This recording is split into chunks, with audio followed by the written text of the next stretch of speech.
Letter of St. Paul to Galatians, chapter 1. Paul, an apostle, not from men, and not through man, but through Jesus Christ and God the Father, who raised him from the dead, and all the brothers who are with me, to the churches of Galatia.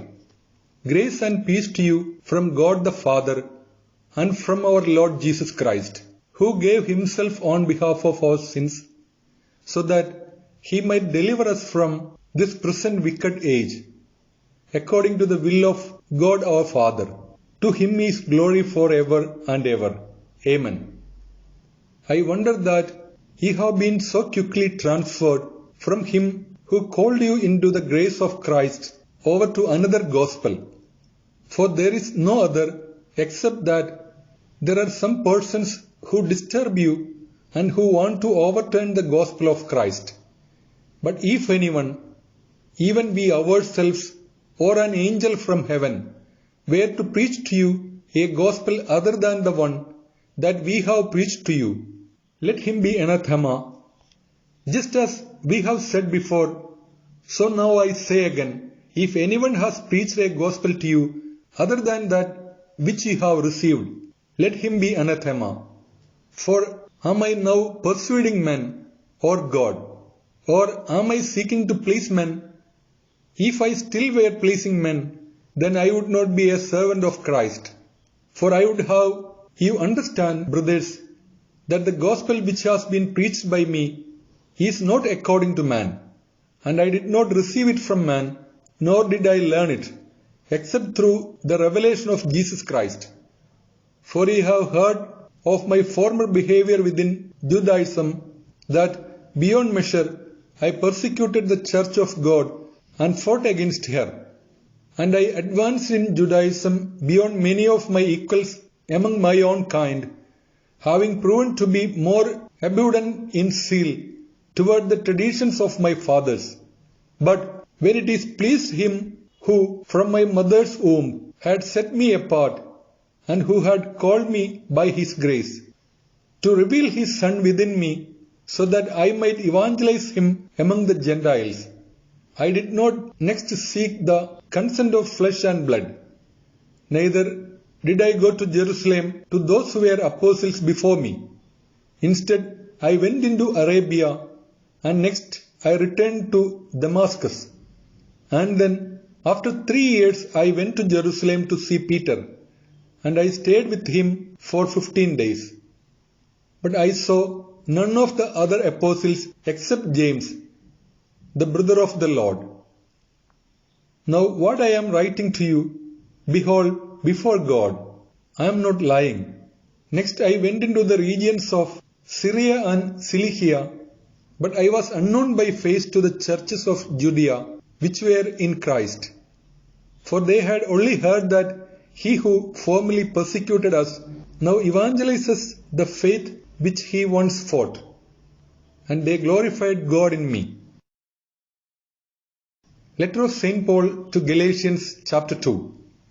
Next, after 14 years, I went up again to Jerusalem, taking with me Barnabas and Titus.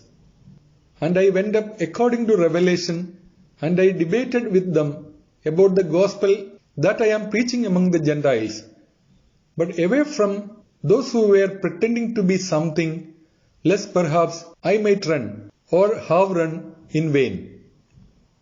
But even Titus, who was with me, though he was a Gentile, was not compelled to be circumcised, but only because of the false brothers who were brought in unknowingly. They entered secretly to spy on our liberty, which we have in Christ Jesus, so that they might reduce us to servitude. We did not yield to them in subjection even for an hour, in order that the truth of the gospel would remain with you. And away from those who were pretending to be something, whatever they might have been once, it means nothing to me. God does not accept the reputation of a man, and those who were claiming to be something had nothing to offer me. But it was to the contrary, since they had seen that the gospel to the uncircumcised was entrusted to me, just as the gospel to the circumcised was entrusted to Peter. For he who was working the apostleship to the circumcised in Peter was also working in me among the Gentiles. And so, when they had acknowledged the grace that was given to me, James and Cephas and John, who seemed like pillars, gave to me and to Barnabas the right hand of fellowship, so that we would go to the Gentiles while they went to the circumcised, asking only that we should be mindful of the poor, which was the very thing that I also was solicitous to do. But when Cephas had arrived at Antioch, I stood against him to his face, because he was blameworthy. For before certain ones arrived from James, he ate with the Gentiles. But when they had arrived, he drew apart and separated himself, fearing those who were of the circumcision. And the other Jews consented to his pretense, so that even Barnabas was led by them into that falseness. But when I had seen that they were not walking correctly by the truth of the gospel, I said to Cephas in front of everyone, if you, while you are a Jew, are living like the Gentiles and not the Jews, how is it that you compel the Gentiles to keep the customs of the Jews? By nature we are Jews, and not of the Gentiles sinners. And we know that man is not justified by the works of the law, but only by the faith of Jesus Christ. And so we believe in Christ Jesus, in order that we may be justified by the faith of Christ, and not by the works of the law. For no flesh will be justified by the works of the law. But if, while seeking to be justified in Christ, we ourselves are also found to be sinners, would then Christ be the minister of sin? Let it not be so. For if I rebuild the things that I have destroyed, I establish myself as a prevaricator. For through the law I have become dead to the law, so that I may live for God. I have been nailed to the cross with Christ. I live, yet now it is not I, but truly Christ, who lives in me. And though I live now in the flesh, I live in the faith of the Son of God, who loved me and who delivered himself for me. I do not reject the grace of God, for if justice is through the law, then Christ died in vain. Letter of St. Paul to Galatians, chapter 3. O senseless Galatians, who has so fascinated you that you would not obey the truth? Even though Jesus Christ has been presented before your eyes, crucified among you. I wish to know only this from you. Did you receive the Spirit by the works of the law, or by the hearing of faith? Are you so foolish that, though you began with the Spirit, you would now end with the flesh? Have you been suffering so much without a reason? If so, then it is in vain. Therefore, does he who distributes the Spirit to you, and who works miracles among you, act by the works of the law, or by the hearing of the faith? It is just as it is written, Abraham believed God, and it was reputed to him unto justice. Therefore, know that those who are of faith, these are the sons of Abraham. Thus Scripture, foreseeing that God would justify the Gentiles by faith, foretold to Abraham, all nations shall be blessed in you. And so, those who are of faith shall be blessed with faithful Abraham. For as many as are of the works of the law are under a curse. For it has been written, Cursed is everyone who does not continue in all the things that have been written in the book of the law, so as to do them. And since in the law no one is justified with God, this is manifest, for the just man lives by faith. But the law is not of faith. Instead, he who does these things shall live by them. Christ has redeemed us from the curse of the law, since he became a curse for us. For it is written, "Cursed is anyone who hangs from a tree." This was so that the blessing of Abraham might reach the Gentiles through Christ Jesus, in order that we might receive the promise of the Spirit through faith. Brothers, I speak according to man. If man's testament has been confirmed, no one would reject it or add to it. The promises were made to Abraham and to his offspring. He did not say, "and to descendants," as if to many, but instead, as if to one, he said, "and to your offspring, who is Christ." But I say this, the testament confirmed by God, which after 430 years became the law, does not nullify, so as to make the promise empty. For if the inheritance is of the law, then it is no longer of the promise, but God bestowed it to Abraham through the promise. Why then was there a law? It was established because of transgressions, until the offspring would arrive, to whom he made the promise ordained by angels through the hand of a mediator. Now a mediator is not of one, yet God is one. So then, was the law contrary to the promises of God? Let it not be so. For if a law had been given which was able to give life, truly justice would be of the law. But Scripture has enclosed everything under sin, so that the promise by the faith of Jesus Christ might be given to those who believe. But before the faith arrived, we were preserved by being enclosed under the law, unto that faith which was to be revealed. And so the law was our guardian in Christ, in order that we might be justified by faith. But now that faith has arrived, we are no longer under a guardian. For you are all sons of God through the faith which is in Christ Jesus. For as many of you have been baptized in Christ, have become clothed with Christ. There is neither Jew nor Greek, there is neither servant nor free, there is neither male or female, for you are all one in Christ Jesus. And if you are Christ, then are you the offspring of Abraham, heirs according to the promise. Letter of St. Paul to Galatians, chapter 4. But I say that during the time an heir is a child, he is no different from a servant, even though he is the owner of everything. For he is under tutors and caretakers until the time which was predetermined by the Father. So also we, when we were children, were subservient to the influences of the world. But when the fullness of time arrived, God sent his Son, formed from a woman, formed under the law, so that he might redeem those who were under the law, in order that we might receive the adoption of sons.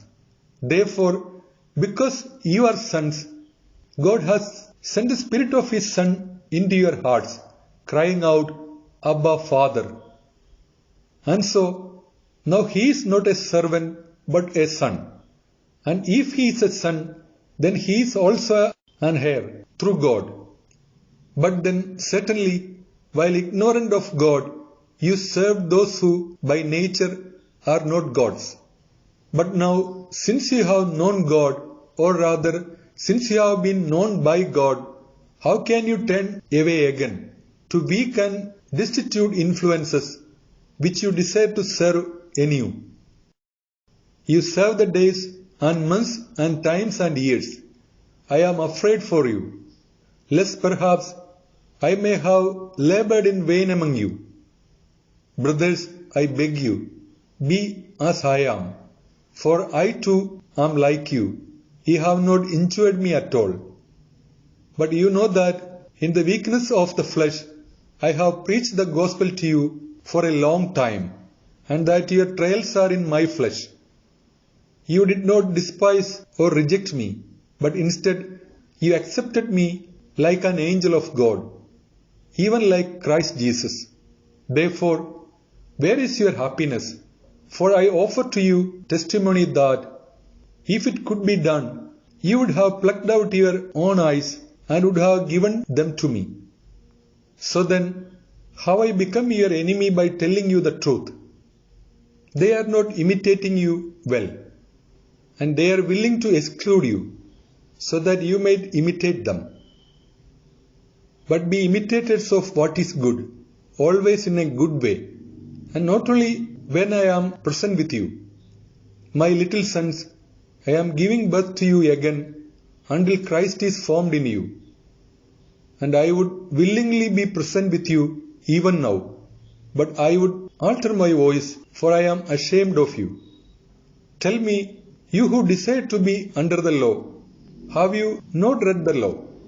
For it is written that Abraham had 2 sons, one by a servant woman and one by a free woman. And he who was of the servant was born according to the flesh, but he who was of the free woman was born by the promise. These things are said through an allegory, for these represent the 2 testaments. Certainly the one on Mount Sinai gives birth unto servitude, which is Hagar. For Sinai is a mountain in Arabia, which is related to the Jerusalem of the present time, and it serves with her sons. But that Jerusalem which is above is free. The same is our mother. For it was written, Rejoice, O barren one, though you do not conceive, burst forth and cry out. Though you do not give birth, for many are the children of the desolate, even more than of her who has a husband. Now we, brothers, like Isaac, are sons of the promise. But just as then, he who was born according to the flesh persecuted him who was born according to the Spirit, so also it is now. And what does Scripture say? Cast out the woman servant and her son. For the sons of a servant woman shall not be an heir with the son of a free woman. And so, brothers, we are not the sons of the servant woman, but rather of the free woman. And this is the freedom with which Christ has set us free. Letter of St. Paul to Galatians, chapter 5. Stand firm, and do not be willing to be again held by the yoke of servitude. Behold, I, Paul, say to you, that if you have been circumcised, Christ will be of no benefit to you. For I again testify about every man circumcising himself, that he is obligated to act according to the entire law. You are being emptied of Christ, you who are being justified by the law. You have fallen from grace. For in spirit, by faith, we await the hope of justice. For in Christ Jesus, neither circumcision nor uncircumcision prevails over anything, but only faith which works through charity. You have run well. So what has impeded you that you would not obey the truth? This kind of influence is not from him who is calling you. A little leaven corrupts the whole mass. I have confidence in you, in the Lord, that you will accept nothing of the kind. However, he who disturbs you shall bear the judgment, whoever he may be. And as for me, brothers, if I still preach circumcision, why I am still suffering persecution? For then the scandal of the cross would be made empty. And I wish that those who disturb you would be torn away. For you, brothers, have been called to liberty. Only you must not make liberty into an occasion for the flesh, but instead serve one another through the charity of the Spirit. For the entire law is fulfilled by one word, you shall love your neighbor as yourself. But if you bite and devour one another, be careful that you are not consumed by one another. So then, I say, walk in the Spirit, and you will not fulfill the desires of the flesh. For the flesh desires against the Spirit, and the Spirit against the flesh. And since these are against one another, you may not do whatever you want. But if you are led by the Spirit, you are not under the law. Now the works of the flesh are manifest. They are fornication, lust, homosexuality, self-indulgence, the serving of idols, drug use, hostility, contentiousness, jealousy, wrath, quarrels, dissensions, divisions, envy, murder, inebriation, carousing, and similar things. About these things I continue to preach to you as I have preached to you, that those who act in this way shall not obtain the kingdom of God. But the fruit of the Spirit is charity, joy, peace, patience, kindness, godliness, forbearance, meekness, faith, modesty, abstinence, chastity. There is no law against such things. For those who are Christ's have crucified their flesh, along with its vices and desires. If we live by the Spirit, we should also walk by the Spirit. Let us not become desirous of empty glory, provoking one another, envying one another. Letter of St. Paul to Galatians chapter 6. And brothers, if a man has been overtaken by any offense, you who are spiritual should instruct someone like this with a spirit of leniency, considering that you yourself might also be tempted. Carry one another's burdens, and so shall you fulfill the law of Christ. For if anyone considers himself to be something, though he may be nothing, he deceives himself. So let each one prove his own work, and in this way he shall have glory in himself only, and not in another. For each one shall carry his own burden. And let him who is being taught the word discuss it with him who is teaching it to him in every good way. Do not choose to wander astray. God is not to be ridiculed. For whatever a man will have sown, that also shall he reap. For whoever sows in his flesh, from the flesh he shall also reap corruption. But whoever sows in the Spirit, from the Spirit he shall reap eternal life. And so, let us not be deficient in doing good, for in due time we shall reap without fail. Therefore, while we have time, we should do good works toward everyone, and most of all toward those who are of the household of the faith. Consider what kind of letters I have written to you with my own hand. For as many of you as they desire to please in the flesh, they compel to be circumcised, but only so that they might not suffer the persecution of the cross of Christ. And yet neither do they themselves who are circumcised keep the law. Instead, they want you to be circumcised so that they may glory in your flesh. But far be it from me to glory, except in the cross of our Lord Jesus Christ, through whom the world is crucified to me, and I to the world. For in Christ Jesus neither circumcision nor uncircumcision prevails in any way, but instead there is a new creature. And whoever follows this rule, may peace and mercy be upon them and upon the Israel of God. Concerning other matters, let no one trouble me, for I carry the stigmata of the Lord Jesus in my body. May the grace of our Lord Jesus Christ be with your spirit, brothers. Amen.